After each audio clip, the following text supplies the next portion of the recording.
Voilà ce que Voltaire avait dit sur un pays bien organisé. Un pays bien organisé est celui où le petit nombre fait travailler le grand nombre, est nourri par lui, vous entendez bien, est nourri par lui, et le gouverne. L'idée que le peuple choisit leur président est une illusion totale. Il y a une captation par les partis de la vie politique tout à fait pathétique dans ce pays. C'est-à-dire que si jamais ils se mettent à abuser, s'ils se mettent à servir les intérêts d'une caste au lieu de servir l'intérêt général. Plusieurs députés ont accepté des pots de vin pour modifier les textes de loi, pour faire voter des amendements. Moyennant jusqu'à 100 000 euros, 4 eurodéputés ont accepté de déposer des amendements. Pour Adrian Séverine, le vice-président des élus socialistes, la vidéo est accablante. Transparency International publie aujourd'hui une carte de France recensant par région les condamnations pour corruption. La classe politique y figure en bonne place, marché public truqué, prise illégale d'intérêt.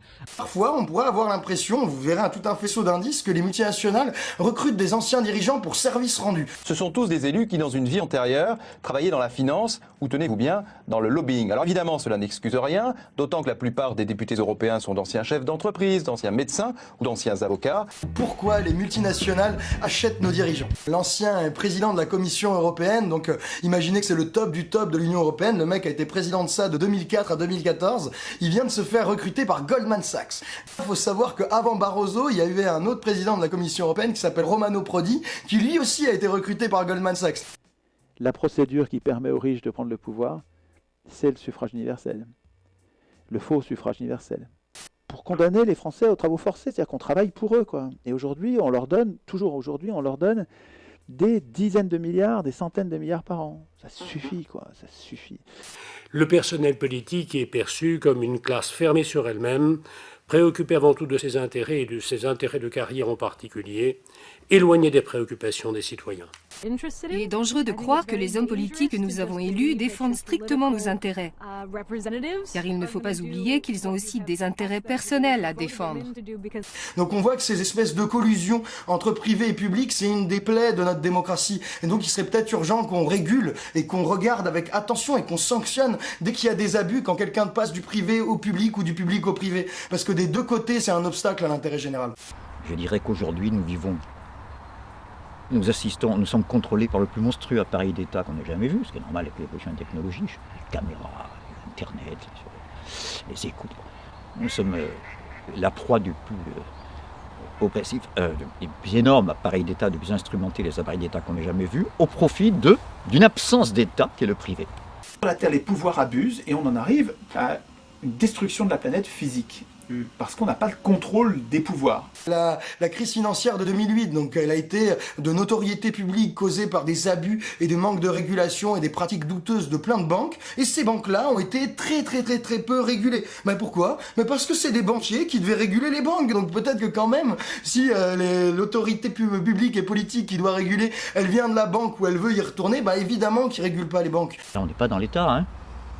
Au contraire, on est dans le privé. C'est la distinction entre État et appareil d'État. En tout cas, le fait notable est le discrédit dans lequel se trouve le personnel politique.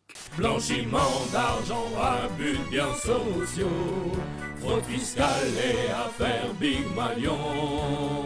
Les citoyens ne se reconnaissent pas dans leurs représentants. Manuel Valls a fait passer la loi El Khomri en force en utilisant pour la 4e fois depuis son arrivée à Matignon le 49.3. On peut donc le dire, cette fois-ci, la démocratie française est morte.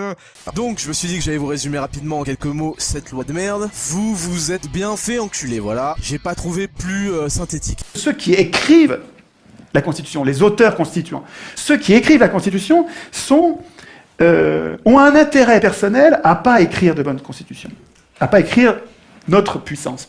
Ceci est vrai en France comme dans l'ensemble des démocraties établies. L'idée centrale, mais vraiment c'est une idée essentielle, c'est que c'est pas aux hommes au pouvoir d'écrire les règles du pouvoir, et c'est pas à eux, il faut pas attendre que ce soit eux qui renoncent à écrire le pouvoir, ils renonceront jamais, la solution elle viendra pas d'eux, elle viendra de nous, c'est à nous de leur interdire d'écrire la Constitution. Ce qui intéresse les hommes politiques, même dans une démocratie, c'est le pouvoir. Or, dans le concept de démocratie directe, il y a l'idée de redistribuer le pouvoir. Vous vous souvenez, tout à l'heure, nous avions mis en évidence que vous n'aviez aucun moyen de contrôle sur vos élus. Je pense que si une assemblée constituante nationale était tirée au sort, et qu'elle était surveillée par nous pendant qu'elle travaille pour l'interpeller quand quelque chose ne va pas ou interpeller les autres quand quelque chose ne va pas, on pourrait instituer ça de façon très honnête en espérant de cette procédure honnête de très bons résultats. Je défends l'idée d'une assemblée constituante tirée au sort comme priorité des priorités, mais pas imposée par un parti. Il faudrait que ce soit le peuple qui le veuille, ça. Mais si vous aviez l'audace d'envisager d'introduire un jour un référendum d'initiative populaire, Ben, ça va être beaucoup plus dur de faire du lobbying, de faire de la corruption, de trahir l'intérêt général tous les jours comme ils le font aujourd'hui en Union européenne.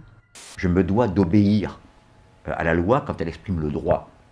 Mais j'ai le devoir de me rebeller contre elle quand elle n'exprime que la force. Je pense que le peuple ne doit pas attendre que quelqu'un d'autre change la donne. En tout cas, moi, je veux m'engager activement. Le temps est venu où tout le monde doit faire sa part et le temps est venu où nous devons tous nous impliquer.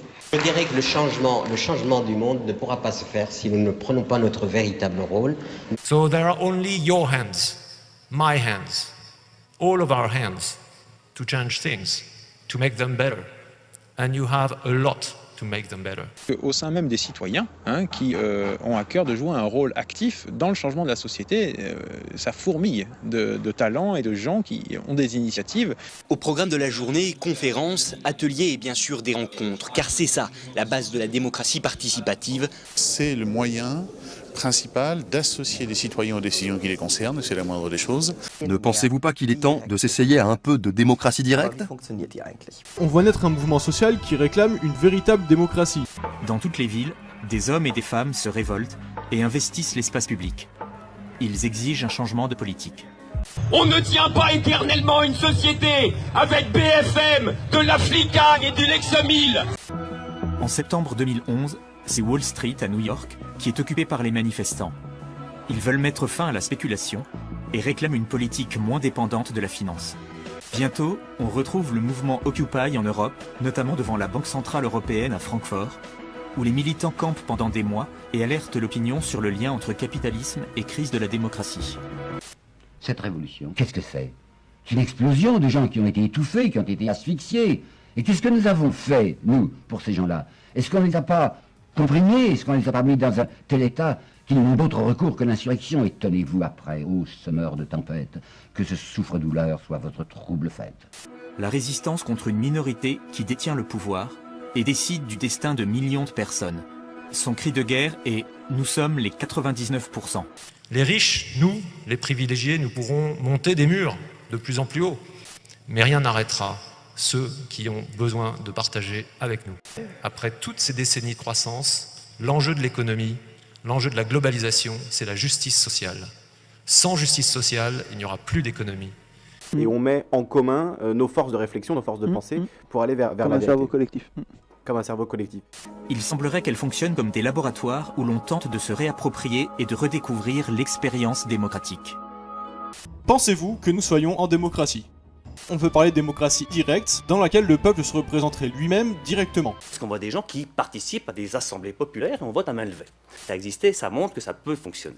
Bien. Et puis Internet pourrait servir de palliatif, qu'il serait peut-être souhaitable à propos des parrainages présidentiels de les substituer par un parrainage populaire. Que ce ne soit plus les élus qui parrainent les candidats, mais que ce soit les citoyens qui choisissent directement quelle femme ou homme politique ils décident de mettre dans l'arène de l'élection présidentielle. Le parrainage populaire, pardonnez-moi, pourrait permettre que le peuple soit à l'origine d'initiatives. Et on se rendrait compte soudain qu'effectivement, on pourrait voir émerger éventuellement des candidats qui sont hors système politique. Je vous invite à y réfléchir si vous le voulez bien. Alors rappelez-vous, c'est très important. C'est au peuple qu'il appartient d'écrire la Constitution, et ce en toutes circonstances. Car elle n'est pas seulement ce que les professionnels veulent qu'elle soit, c'est-à-dire l'organisation du pouvoir, elle est surtout la protection du peuple contre les abus du pouvoir. En fait, on est pas mal puissant là déjà dans notre société de merde, qu'on partage les mêmes réalités et que si on en prend conscience, si on s'en rend compte, on peut faire pas mal de trucs bien. Qui permettrait d'empêcher les riches de contrôler le pouvoir politique, ce serait un vrai suffrage universel. Les gens qui votent leur loi, au lieu de voter pour des maîtres. Et ça, il faut qu'on l'écrive nous-mêmes. Si on va assez vite, peut-être que ça arrivera assez vite, avant la guerre, je sais pas. Mais effectivement, il me semble que l'enjeu est planétaire et dramatique.